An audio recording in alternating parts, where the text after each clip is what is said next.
wondering. I was like, I feel like they became a she shed when we invaded them, but Yeah, up till then. exactly. Well, these days you never know. I don't know what's right to say or not. He or she. Goodness. My she shed has a bunch of sheet in it. Oh my, careful, there's a baby on board. You don't want to be teaching it that word. I noticed that hat was down over his ears. So. Okay, we're safe then. All right.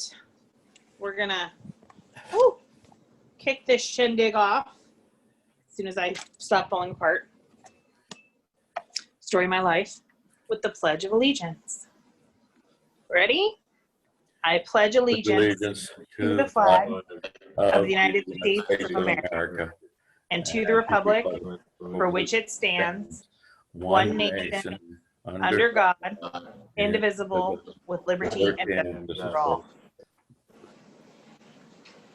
Oh, wrong button. All right. Like, who's driving? It's me. All right. Stanley, would you mind leading us in prayer this morning? Yeah, sure. Let's bow our heads. Dear God, we thankful for this day that you've given us, for its opportunities, but also for its many challenges. We pray for strength and guidance through these different difficult times. We ask for prayers for those members who need prayers for healing, or loss of jobs, or health problems. Special prayers this morning for Kevin Brophy's wife, Celia, who's gotten cancer again, and things are not looking well for her. So special prayers of comfort for their family. We also ask that you take care of everyone else who may be having troubles. We ask all of this in Christ's name. Amen. Amen. And Larry, do you want to give a little bit update on the two members who have health issues for everyone who wants to pray for them? Yes, sir. Mike Lopez, everybody knows or should be aware of that he had a detached retina, so he had surgery about 6 weeks ago. Everything was doing good, and then all of a sudden things started going bad, and the nerve became detached again. So he had to go back in for the second surgery, and he had that, when was it? Was it a week ago? Yesterday morning, I believe. And they did a different procedure. They kind of tightened things up a little bit and shored things up a little bit. So I talked to him on Wednesday, and he was doing well, getting his sight back. So hopefully everything will continue to heal for him. And then our other member, Kevin Brophy, his wife had been going through cancer treatment, and they had good results and thought everything was looking good. And then on Monday, she went in for a PET scan, and the cancer has come back, and it doesn't look real good. The doctors say anywhere from a couple months to a year. And so just keep Kevin and Cecilia in your prayers for that terrible disease, that darn cancer. So anyway, that's all I've heard so far. If anybody knows of anything else that we need to keep in our prayers, let us know. Absolutely. And this is the time when we announce guests. So Jeff, do you want to announce your tiny guest? Yeah, this is Salvatore, or Sal Spinardi. He turned 1 year old on October 10th. So he's first Kiwanis meeting. He's pretty stoked. Woohoo! Yeah. Future Key Club member. Yeah. I like it. Morning people, we like those because we're such an early club. I can't wait till he becomes 2 and he can start terrorizing Dave Miller. That's right. He'll be running around terrorizing Dave. That's right. So the first thing that I have on my announcements today is I'm excited to announce that all of our Key Clubs have advisors now.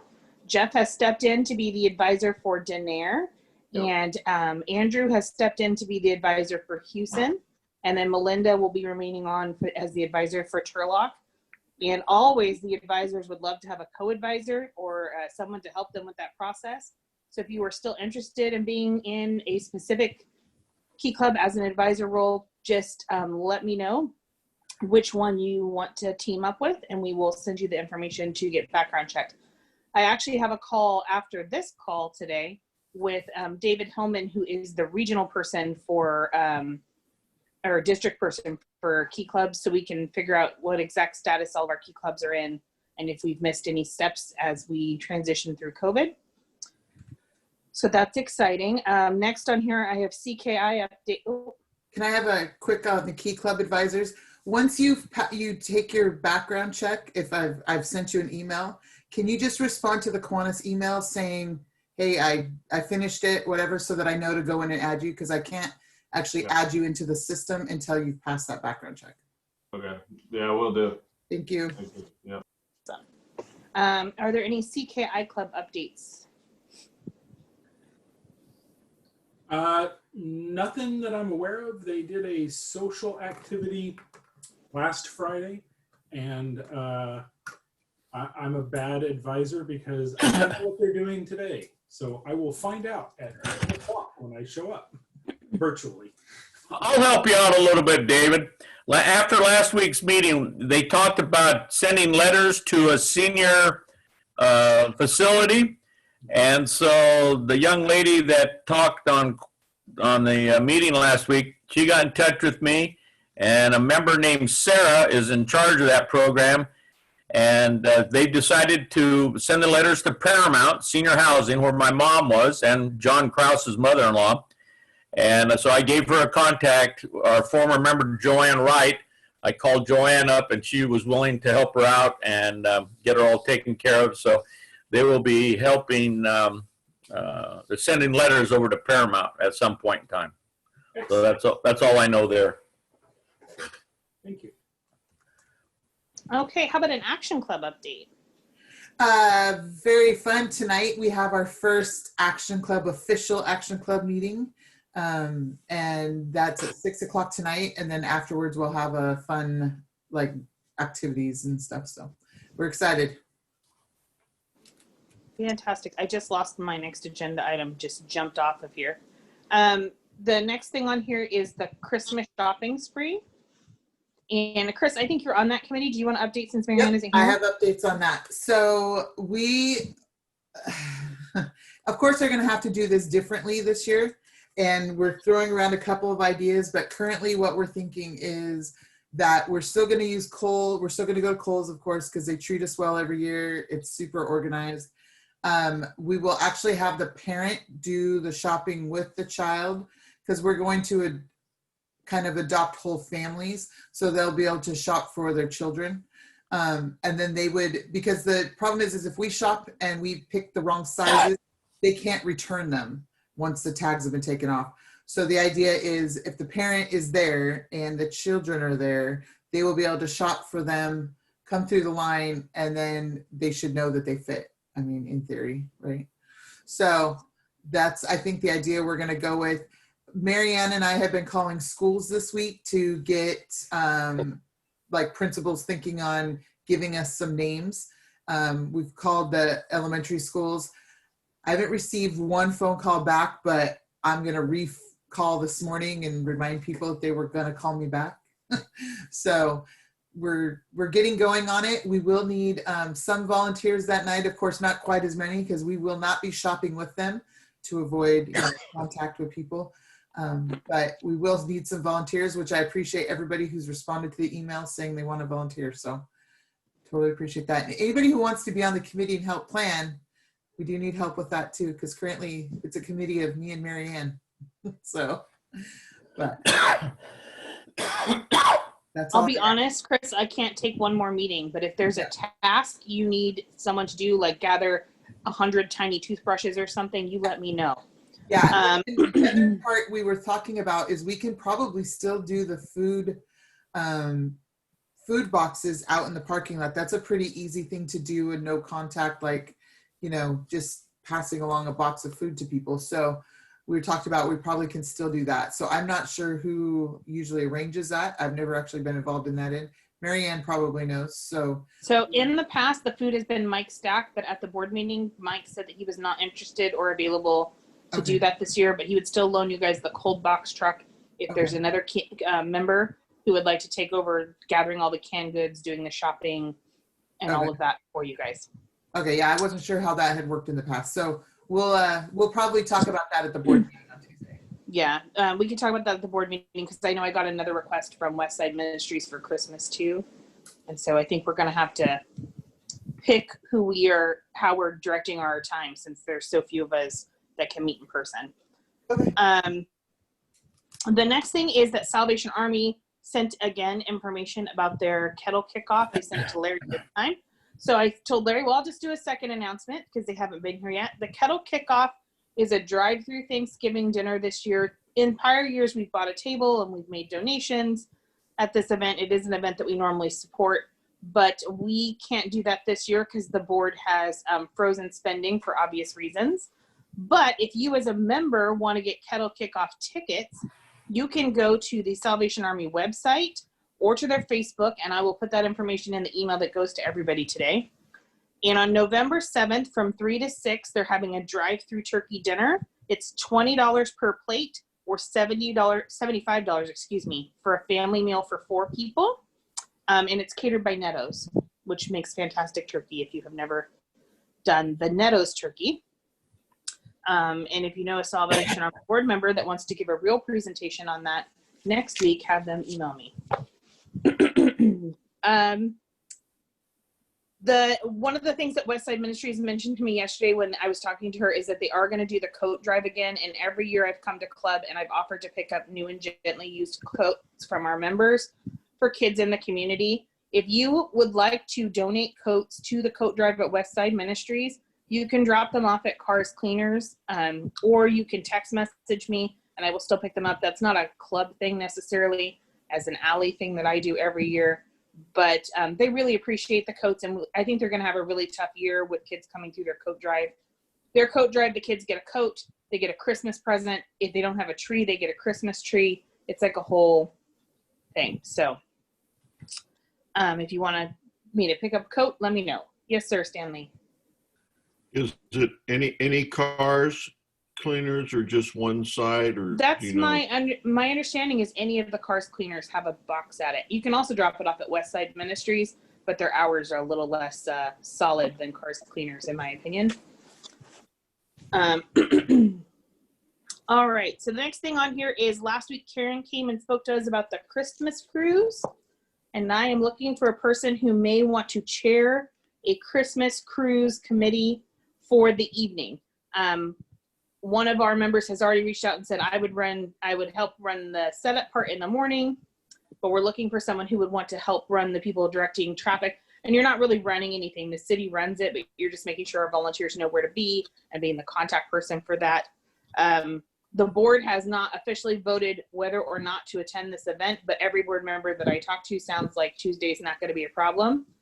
But they're hoping that we can find someone to chair before Tuesday. So if you are interested in being the chair of the Christmas cruise, let me know. And for those of you who don't know, the Christmas cruise replaced the Christmas parade here in Turlock.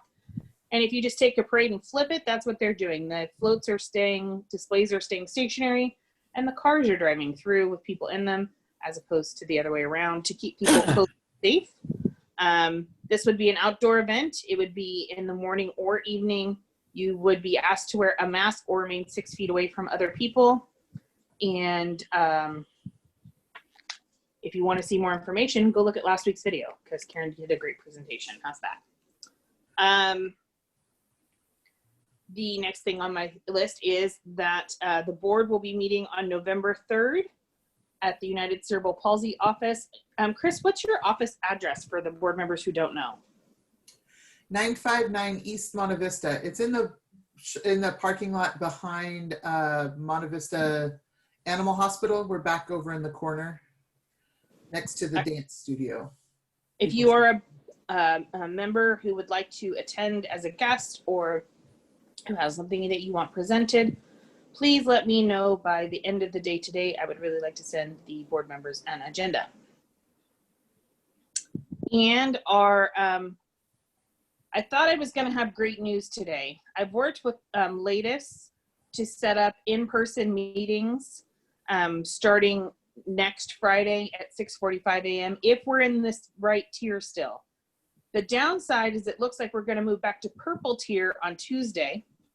So I think you guys will all get an announcement on Tuesday. We'll either be back here on Zoom solely, or we will have a round table downstairs at latest where you can come and sit with other people and have your breakfast. It will be in the downstairs area, and there will still be a Zoom until the end of this COVID quarantining time for those of our members who have health issues or for other reasons don't feel like they want to go. Please don't feel obligated to be there, I guess is what I'm saying. But we're going to have a little mini meeting for the people who really don't like Zoom if we're in the right tier. But if we move back to purple tier, there is no eating inside the restaurant. So there's that. The board does have to vote to approve it on Tuesday, but again, most of the board members that I've talked to sound pretty favorable. And there would be a waiver that you would have to sign on behalf of Kiwanis International, saying that you understand that you can't sue Kiwanis if you get COVID from your friends. So keep that also in mind if you would be coming to the meeting. You'll get notified after the board meeting in email. We'll send an email out to everybody because by that time, tier announcements will be made and the board will be able to decide what they want to do given the information at hand. When we had been in red zone for 2 weeks, everybody seemed pretty okay with a little small group of us meeting every week. But if we go back to purple, people might change their mind.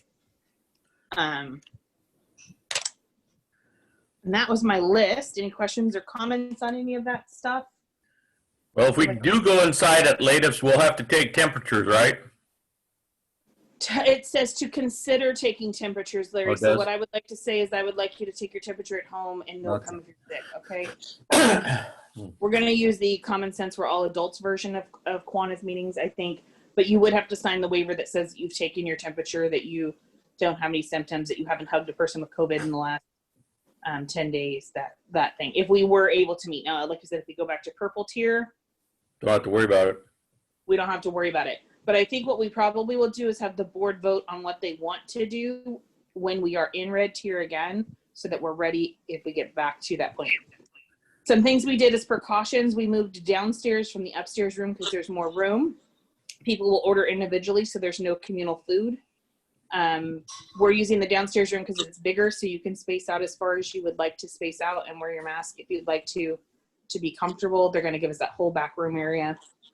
But like I said, none of that will matter if we are in the wrong tier. And the number one Kiwanis guideline is we have to follow the guidelines of our area. So trying to do the best that we can with what we have available.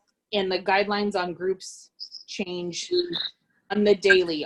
On the day that I called Nick, it was no groups of larger than, I think it was 12. And I was like, oh, we have a hard time getting 12 right now anyhow.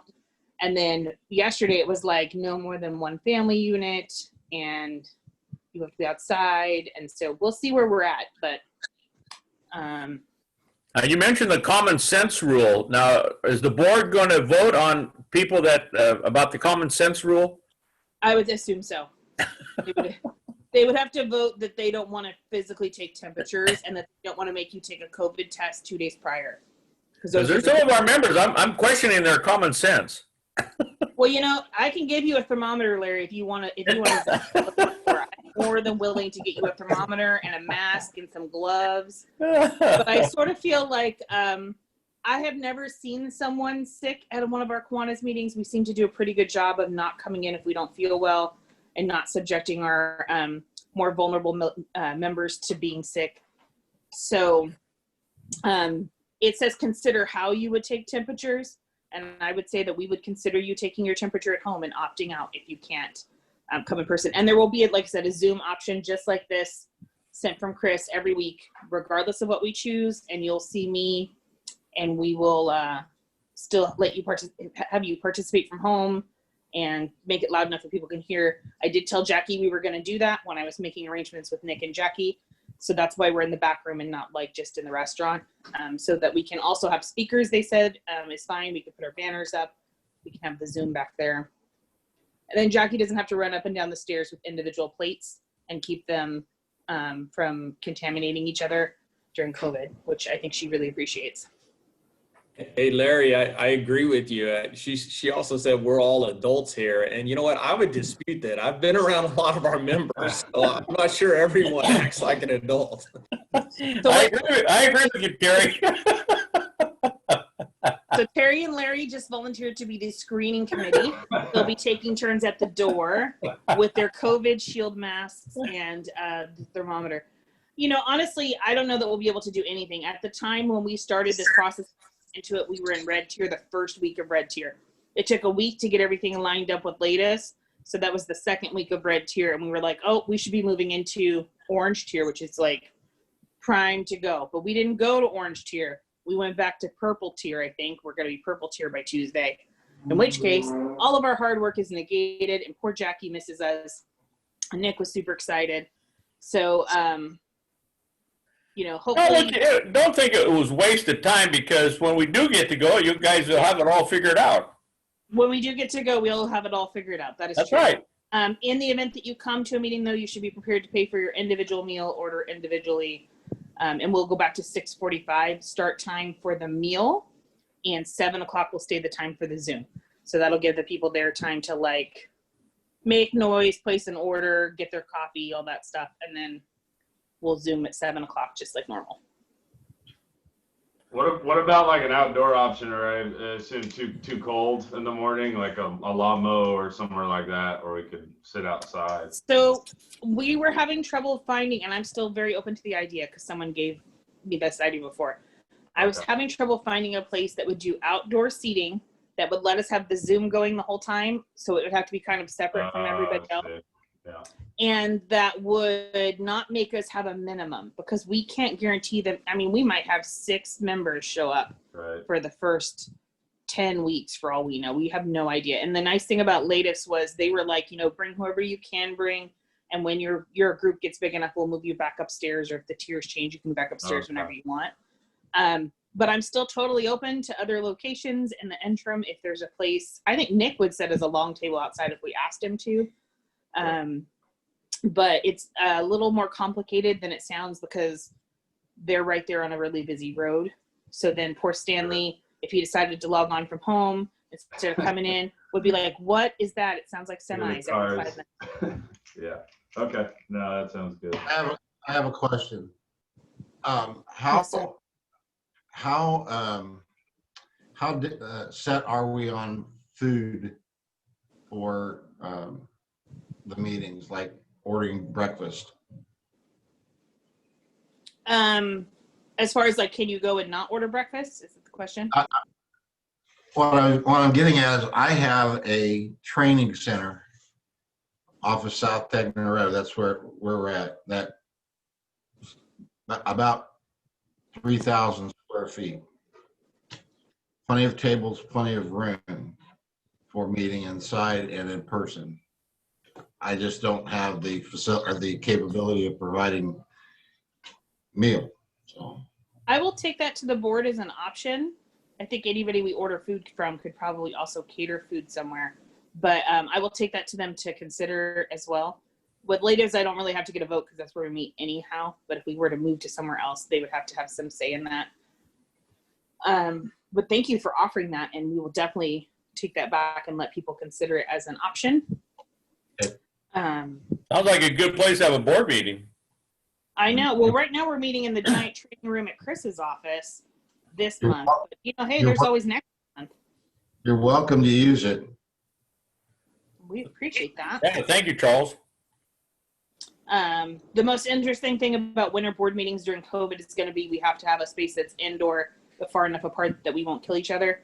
And also, you know, a Zoom option available. And that's another thing. If you wanted to attend a board meeting as a guest, because you have an agenda topic, you can join via Zoom. We have one board member that joins via Zoom at the end. So we're trying to be as flexible as we can for everybody's health needs. You're welcome. You're welcome to come take a look for yourself, see what I have all those capabilities. Awesome. But you're welcome to come take a look for yourself, check it out. Like we're learning as we go, so we will probably take you up on that at some point. in the future. Like I said, we meet on the 3rd, which is next Tuesday, and I hope to have an update for everybody by then. I do believe that the baby is beating up Jeff, which is my favorite part of this Zoom call. Are you losing? Yeah, I'm getting picked on, you know. That's what I get for growing my hair out. Now it's an easy My target to fold it. goodness. It's Yeah. very hard to focus when you're hitting this like WWE thing in the corner here. Yes. Do you need to Jim. bring any riot gear or anything on Tuesday night for the board meeting? Yeah. Oh yeah. Shit. That's a good point. No laugh, no joke. Yeah, seriously. Good Lord. Stan's got a question. I know. I called on. I have a just- question. I have a question for Jeff. Yes, sir. Did you say his name was Salvatore? That's right. Yeah, Salvatore. So is he the boss of the family, Yeah, Salvatore Yeah, Spinardi? his 1-year-old birthday here, he got his first pinky ring, and his What are you, like one of his lieutenants? Are you one of his lieutenants or what? yeah, I'm the consigliere. He runs the house here. Yeah. I'm just an associate. Oh my God. Sal. Just call him Sal. Huh? That's right. That's what we call him. Guess we should also welcome Lance and Rufus, who joined us a little bit late, and anybody else that I missed that's on the phone, because it doesn't tell me those. Oh, great. Good morning, everybody. Morning. How you doing, Rufus? Good. How's the high school this Hey, morning? Rufus. Good. It's Halloween. A little spooky over here today. I think it's spooky every day. I've seen those teenagers. You got that right. But no, we're all good. Lance, how's Starbucks this morning? It's wonderful. Kicking.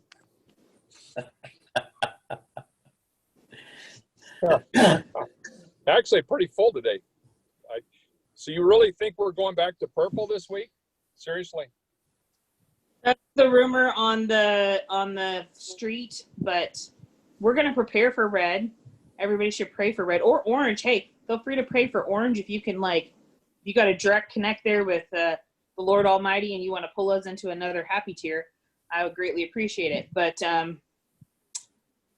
rumor has it that we're teetering on the edge of being a purple tier, and my previous experience watching these tier things as part of my daily life is that he always errs on the side of the more stringent tier. So I think for teetering, it's going to be tough. It's going to be tough times, but. Yeah, Modesto B this morning, and you know how accurate the Modesto B is. It said that we were still okay, but Yeah. Tomorrow's the magic day. We've only had a couple deaths this week, which is one of the numbers that we used to struggle with. So I think we're just looking at the positives. I'm not an expert on COVID testing or any of those things. I just watch those announcements every Tuesday like the rest of us and wait for them to tell me whether or not I can see humans. But Yeah, the university here tracks it pretty closely too. And you know, the measure to go back into purple is 7.0. And as of now, we're sitting at 6.9. So Yeah. it's just a little nudge would push us back in the range. So we have no margin for error. If we have a good weekend, maybe we can stay in the red range instead of going back to purple. So we kind of get daily updates on that. So yeah, no margin for error. I was just telling somebody the other day, it's like watching a football game and wondering if the ref is paying attention. Like, when do the testing results hit? Because that actually affects your score more than anything else. I mean, it's just a mess. I was going to congratulate Marianne on the Dodgers win because she's the only one who would be excited, but she's not. Oh, no, Chris is a Dodgers fan. I forget because you're not so loud about it as some of the other Dodgers fans we know. I think I may become a Dodger fan because I won 2 football pools this year with the Dodgers, and I'd never won any money with the Giants. So I may change just so We I would keep welcome winning. you, Larry. If I can keep winning money on the Dodgers, I'm going to go with the money. Rufus and Mike might disown you, though. I don't know. That's a done deal. You're right about that, Chris.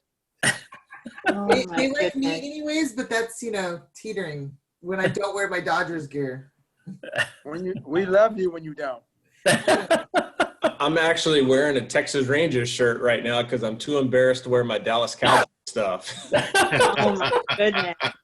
Well, you and Rufus can get together and commiserate on your Cowboys situation. It's not looking real good right now. I think we just Is sit and anywhere cry we- together. Yes, we can. Anyway, we can mute Larry. What's that? Can we mute you? No. We can mute him, but then he just starts acting out over there in that little screen. It's like Page Monkey. Is everybody ready for Halloween? What Halloween? Looks like it, doesn't it? Costume. I love your costumes. You've all done a great job. Oh, wait. I don't know. Some of us have little people. We have to get ready for Halloween even if there's no Halloween. If you That's join right. the Action Club meeting tonight, I will be in a costume. What? We want pictures. David, we want a picture of the Action Club screen with everybody in their costume. Yes. He's on it. He's in for the long haul there. I couldn't figure out what to do, so I'm hooking glow sticks to candy and hiding it in my house for my kids because I don't want to take them trick-or-treating, but I also don't want to be the person who killed Halloween. So I have bought 50 full-size candy bars to hide in my home. That sounds totally responsible. Nice. Wow, that's That awesome. sounds great. Make sure- I went to the Dollar Tree and I bought all these glow sticks and they're like, "Are you having a party?" And I was like, "No, we're going to hunt for candy in the dark." And the lady was like, "Oh my goodness." Yeah. She was like, "How many of these do you put on each candy?" And I was like, "That's one per candy." Any other exciting announcements? Anything fun going on? Stan State have anything exciting going on, Terry? No, a lot of the same, doing nothing. Yeah, no, not much going on. Terry's like the grass. I did talk to one of your coaches the other morning, Mr. Strickland, and he's upbeat and he's still excited that he has enough girls to have a basketball team if the time ever happens. He mentioned that there's only maybe a chance of one lady not coming back next year because she's maybe getting into the nursing program, and I think she was a senior, so she may not. I also heard that the NC2A is giving the athletes a year of freedom this year, not taking away their eligibility, so they still have another year of eligibility if they're seniors. Is that right, Terry? That is, yeah, they just granted basketball an extra year, and they had previously granted spring sports an additional year. And we're seeing, some interest in that, but for the most part, our students who are graduating, they want to go on and get a job and, Right. move on Yeah. with their life. So not everyone's taking advantage of that. We're really just trying to focus on making sure that they stay in school. There's, with no athletics competition this semester, and they're going to make an announcement sometime soon about the next semester, we can see disenrollment. I mean, we would expect some student athletes to drop out of Stan State and maybe enroll at another university that's having sports. So that's kind of what we're trying to hang on to right now. Now they let Division I football in California start up again because San Diego State's playing, aren't they? They are. The Mountain West football returned this past week. And, it's kind of a school by school basis, but, several of those larger Division I schools have spent hundreds of thousands of dollars on COVID testing, and it's just something that's not possible at our level. But so far, the Division II schools, all 12 of us, are kind of in this no competition mode, and it's all decided by our presidents. So that's where we're at now, but we're hopeful to get back on campus and at least practice and give some sense of normalcy to the student athletes. I mean, that's what I keep fighting for. Look at that. Lance Olson found the Pumpkin King. Good morning. He's been in costume too. He took off his costume just for this.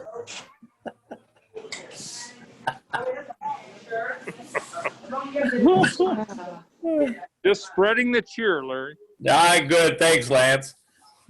Well, Terry, I think the secret, Terry, is you need to get some teams from your conference to move to Nevada or Utah and do some traveling, and then you can start a program up. Pretty high. Yeah, we just abandoned California State. You know, there's no more State University. We'll just Stanislaus. That's all we'll That's be. right. That's right. How do the other athletic directors in your conference feel about it? Is there a consensus, or is everybody, got a different opinion? We talk twice a week, all the ADs, and I think all of us want to be on campus practicing with social distancing measures and masking measures. I mean, we've been ready for a while, but there's some counties are doing all right. Like Humboldt State's in our conference, and they're in the yellow range. I mean, that's the best range you can get right now. So we're optimistic, but we know it's the president's and the system decision. They just don't want students on campus right now. So it's tough. It's a tough decision. We're all chomping at the bit to kind of resume normal, because as you said, there are Division I schools. There are a lot of even Division II schools nationwide who have protocols in place to provide a safe environment. And we have all those written up, provided. They just won't say yes. So Well, I hope that changes. I think we need those kids in sports activities. no doubt. I agree. Well, my goodness, it is 7:40 almost. So I guess we should end for the day and let people get off to their work schedules and things if no one else has any more announcements. It's like did I miss anybody that logged on that we didn't say hi to? Because now this is like a fear of mine after Tammy Truax last week was hiding in the corner.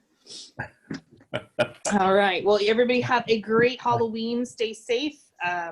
My new favorite line is, stay positive and test negative. I'll see you all next week. And Sounds good. Sounds good. Happy Halloween, guys. Happy Halloween. Stay safe. See you guys. You too. There's no candy at my house, so don't bring your grandkids over to my house. they're